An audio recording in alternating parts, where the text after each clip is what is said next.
对，大家好，你知道吗？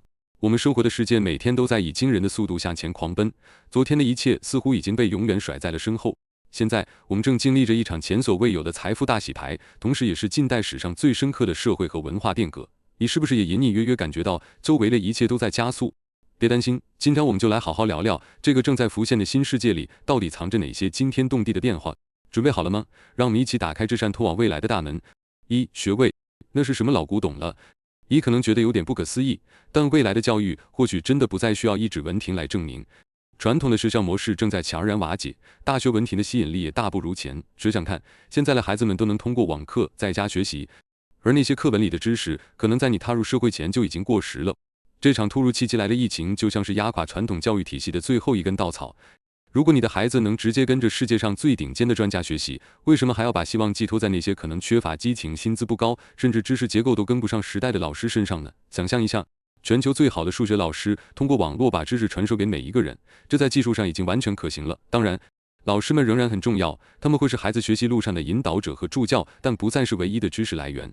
未来的老师，他们的价值可能会像顶级运动员那样被认可。付出越多，贡献越大，回报就越高。我们的教育正在经历着一场巨变，你让孩子们对着屏幕保持4-5个小时的专注，连我们自己都做不到，对不对？所以，在接下来的几年里，学习一定会变得像游戏一样，充满乐趣和合作。像《堡垒之夜》、罗布勒斯和我的世界这些游戏，很可能就是未来教育元宇宙的入口。你想想，既然真正的学习是为了培养解决问题和决策的能力，那为什么不能通过游戏来完成呢？我们是不是该告别那些死记硬背、重复枯燥的传统模式了？办公室坐穿，谁还在乎你花了多久？在这个新世界里，你到底在办公室耗了多少时间？没人会再关心了。未来的薪酬体系将更多的根据你交付的服务和结果来计费，而不是按小时算。按小时付费有时反而会鼓励人们拖延，这和我们追求效率的初衷完全背道而驰。那些能高效完成工作的人，难道要因为他们做得快反而拿得少吗？这显然是不公平的。旧的系统充满了漏洞，随着智能合约和数据库技术的兴起，以结果为导向的工作模式正在全面占据上风。即使是一些需要按时间收费的服务，比如娱乐或者1对1咨询，也正在尝试更及时的支付方式。你不再需要为一整套在线课程打包付费，而是可以根据需要为某位演讲者的精彩部分，甚至精确到秒来支数。交费将按照你实际获得的价值来计算，就像你用多少电就付多少电费一样。你的办公室就是你的笔记本电脑。你有没有觉得那些冰冷的玻璃摩天大楼和闪烁的霓虹灯，让我们的城市变得越来越没有人情味？现在，很多人已经不想再回到办公室了。如果一台笔记本电脑就能搞定所有工作，剩下的时间你可以用来陪孩子或者发展自己的爱好，那为什么还要把宝贵的几个小时浪费在通勤上呢？答案显而易见，整个商业地产市场，特别是办公楼，正在走向衰落。这是工业革命以来我们第一次看到这样的趋势。很多房东都在努力把办公楼改造成公寓，以此寻找新的出路。你知道吗？2021年写字楼改公寓的数量几乎是2020年的2倍，其中近一半都变成了住宅。你的家变得比以往任何时候都重要，这也是房价持续上涨的原因之一。在这个10年里，事实证明，房地产是仅次于比特币的第2大保值资产。随着软件吞噬世界，一切都在被数字化，你的全部业务很可能未来就浓缩在你随身携带的笔记本电脑里。你住在哪儿真的不再重要。爱国主义不如找到你的数字家园。你有没有发现？民众和政府之间的信任正在一点点流失，很多人都觉得那些我们选出来的官员并不总是为了我们好，他们可能被大公司左右，甚至为了自身利益牺牲普通民众。正因为如此，故土难离的观念正在慢慢淡化，那种深植内心的归属感也不复存在。我们感觉没人真正代表自己，所以只能自己去寻找家园。人们开始聚集在拥有共同价值观、愿景和目标的小社区里，这种趋势也体现在我们的社交媒体上。社区驱动的应用和功能正变得越来越受欢迎，数字社区正逐渐成为主流。人们无论身在何处，无论工作在哪里，大部分时间都在线上活动。金钱固然重要，但身份认同和共同信仰的价值，有时甚至超越金钱。传统的爱国主义情绪正在稀释，大规模的移民正在全球范围内发生。人们选择去那些能让他们的贡献得到更好回报的地方。比如美国的医疗系统一团糟，加州高昂的税收让洛杉矶变得不再宜居，这就是为什么很多美国人选择离开。欧洲人在迪拜等地购买房产的原因。平台的力量有时比政府还大。还记得脸书在美国大选和英国公投中的影响力吗？还有推特居然能让当时在位的美国总统闭麦，这对于一个主权国家来说，简直是闻所未闻的耻辱。仔细想想，一个科技平台居然能让世界上最强大国家、最强大经济体的领导人晋升，这说明了什么？如果你能让国王闭嘴，那你才是真正的国王。这其实也引发了人们对那些涉及基本自由权利的私营企业的不满。没人希望自己的数字信息被某个科技巨头监控，不想被限制言论自由，更不想因为一句话就被封号。这正是脸书用户流失的原因，也可能是扎克伯格的元宇宙迟迟无法成为现实的原因。我们当然希望这些平台在元宇宙中有一席之地，但我们绝不希望他们控制所有的通道。如果这些平台现在比政府还强大，那社区的力量就能成就或摧毁他们。是时候让这些平台好好审视自己了。6. 互联网有史以来最大的交易市场。每年联合国都会发布关于贸易和发展的报告，那些密密麻麻的数字其实都在告诉我们一件事：全球互联网的流量就在爆炸式增长，新兴国家的网络用户越来越多，线上商务和内容付费发展的日新月异，数字商品正在强势崛起，甚至有专家预测，未来10年，数字商品市场将与实体商品展开白热化的竞争。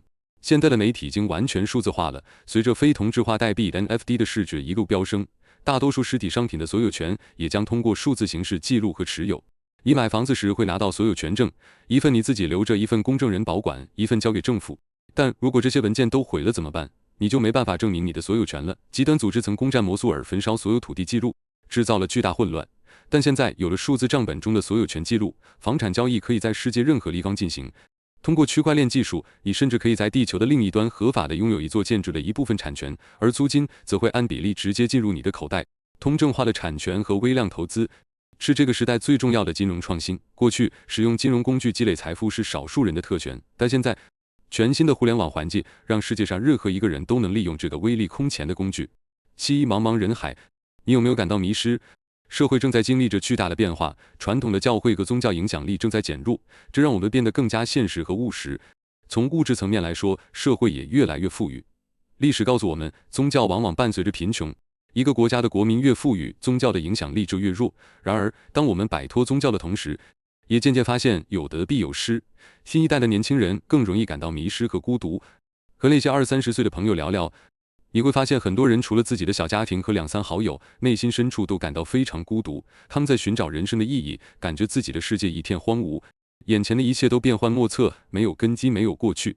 随着他们的成长，世界的价值观也在不断改变，这正是社会问题日益凸显的主要原因。人类天生渴望归属感，所以他们会义无反顾地投入到那些接纳自己的组织中去。8. 你的线上形象就是你的活简历。在这个新世界，你的学位或许不再那么重要，真正能证明你能力的是你的线上形象。你的脸书、推特、领英，甚至你的 YouTube 账号，都是你的活简历，他们展示着你的成果、你的作品。只要你展示的东西足够耀眼，那些想要购买你的作品或雇佣你的人自然会主动找上门来。我们经常收到很多想加入团队的私信，但他们往往无法证明自己能带来什么价值。不论你想加入哪家公司，我们都可以给你一个忠告：从现在开始就按照你理想公司员工的标准去工作。只要你持续输出有价值的东西，对公司的发展有利，他们肯定会争着抢着挖你。以前我们说花香蝶自来是形容顾客的，但现在这句话更适用于高质量的创意人才和那些求贤若渴的公司。9. 战争，那真是太复古了。你有没有觉得战争这种事情在这个时代已经显得太原始了？这在某些国家还想着靠枪炮开路，用核武器威胁，最终只会导致社会崩溃。对于我们这一代人来说，上战场简直是天方夜谭，因为那种盲目的爱国主义已经越来越淡薄。政府要怎么洗脑，让你去为那些素未谋面的人而战呢？那已经是过去的权力游戏了。我们现在拥有高科技、无人机、自动驾驶，还有经济贸易和创新竞争。我们这一代人的目标是拯救地球，甚至在火星上创造新的文明。打仗这种情节，是不是有点偏离主线了？如果哪个国家想要竞争，就应该在科技领域努力，为人类做出最大贡献的国家，才能赢得所有人的掌声。可惜的是，人类终究是自私的物种，总是被权力驱使，害怕跌倒和嘲笑。改变世界格局通常需要几个世纪，但我们依然相信得道多助，失道寡助，是非功过自有时间评说。10. 新富阶层，他们想要的跟老钱不一样。你有没有发现，以前那些老牌贵族总是沉迷于拥有最大的豪宅，以此来炫耀财富。但现在呢，那些超级豪宅常常是有价无市，无人问津，并不是因为没人买得起。要知道，这个世界每天都会诞生新的亿万富翁，每17个小时就有一个，每6秒就有一个百万富翁出现。这些白手起家的新贵们，他们看待金钱和财富的方式跟老派贵族完全不同，他们追求的是幸福和满足感。比如说，有的亿万富翁为了自己的巨型游艇不惜拆除古桥，但新贵们却不会为了公开炫富而耗费大量资源。当然，谁都想过得舒服，搬新贵们的房子更注重智慧和可持续性，更们倡导低碳生活，把财富投入到改善生活的科技上。那种攀比谁的房子更大，这不是一等突仗着日等经济时，只属于老一辈的观念了。新贵们追求的只是舒适够用的生活，不再被金钱烦恼，然后用多余的钱去做一些真正有影响力的事情。想想那些最年轻的白手起家亿万富翁，更可能并不在乎物质财富，真正财产的速度比前代富翁快得多。我们正经历一场文化变革，现在我们可以更脚踏实地地决定如何运用自己创造的财富。11. 老一辈的建议可能不再管用了。你有没有觉得我们这一代和上一代之间，在很多观念上已经完全脱节了？想想看，对于我们的父辈来说，他们那个时代的变化是相对有限的，他们在战后的环境中成长，只要有个稳定的工作就能买房安家。而现在呢，你可能需要博士学位，再加上一个同样有工作的伴侣，才能勉强看到生活的一线希望。他们的大脑习惯了没有网络的世界，很难理解当下经济系统的崩坏和社会动荡带来的复杂影响。这已经不是那个靠世袭就能成功的世界了，这不只是游戏规则变了，而是一场全新的游戏。仅仅努力工作，可能已经无法积累财富，因为你赚钱的速度往往赶不上货币贬值的速度。你需要的是一种建造者和销售者相结合的心态。现在你没有时间10年磨一剑了，因为10年时间整个市场可能已经变了好几轮。我们生活在一个非线性发展的时代，沿着直线走是无法到达目标的，你必须像在浮岛间跳跃一样，不断适应和探索，才能离目标更近。我们这一代人不得不自力更生，自己摸索前路了。12. 隐私比所谓的安全更重要。最近年我们慢慢看清了一件事，人们越来越重视自己的隐私，国家总是想方设法地恐吓我们，让我们为了安全感而让步自己的隐私权。但你知道在哪里才算安全吗？在笼子里，在笼子里什么都进不去。你虽然不再自由，但你确实安全。可问题是，你愿意为了安全感，一辈子生活在笼子里吗？外面的世界真的有那么可怕吗？新世界是自由的，是鲜活的，这是它与旧世界的最大区别。我们宁愿没那么安全，比起被保护和掌控，我们更需要自由。看看有些国家，甚至是某些自称自由的社会，他们时刻监控着你的位置、喜好，和谁在一起，你在聊什么，甚至你不喜欢什么，这其实就是在侵犯你的人权。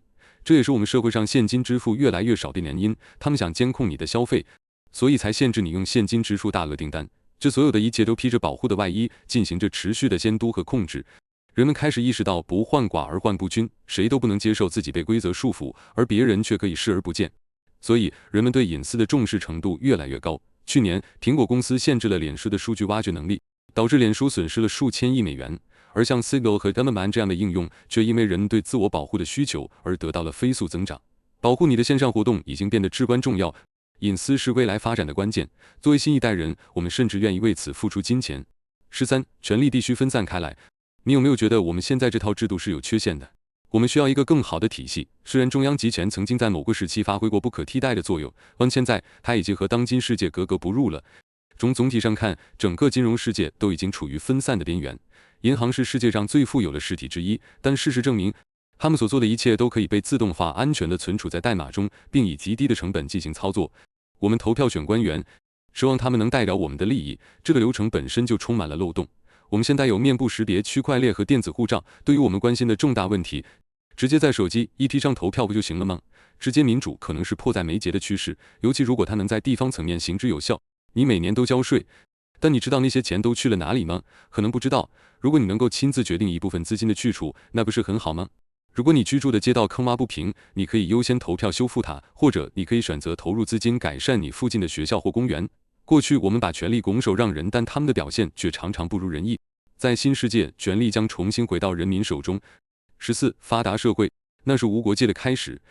还记得我们前面说的吗？你的整个生意，你的办公室，现在都可以浓缩在一台笔记本电脑里。我们还提到了数字基础设施的飞速发展，以及我们对政府执政的不信任。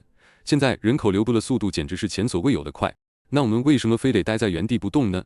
你需要有充分的理由才会选择住在一个地方，为它贡献力量，缴纳税款，发挥你的技能和才华。在哪里定居，可能是你一生中做过最重要的决定之一。地理位置决定了你的文化背景，决定了你会和什么样的人在一起，你会和谁结婚，会有什么样的商业机会，吃什么食物，呼吸什么空气。如果说这是一个最好的时代，那么我们有理由相信，人们的时间都能获得最高的价值回报。15. 财富是充裕的，机会是属于每个人的。在这个新世界里，不再有守门人，你不再需要听天由命，你可以自己创造自己的世界，没有任何人能左右你。你拥有学习、构建和成长所需的所有资源，这是一个最好的时代，充满了金钱、财富和机会。如果你有智慧、够专注，那么可能用不了5年时间，你就能积累足够的财富，过上舒适的生活。所以，别再抱着过去不肯放手了。那么，你的世界有什么样的变化了？把你观察到了、感受到的、感受到的，都在评论区和我们分享吧。我们期待着大家智慧的交流。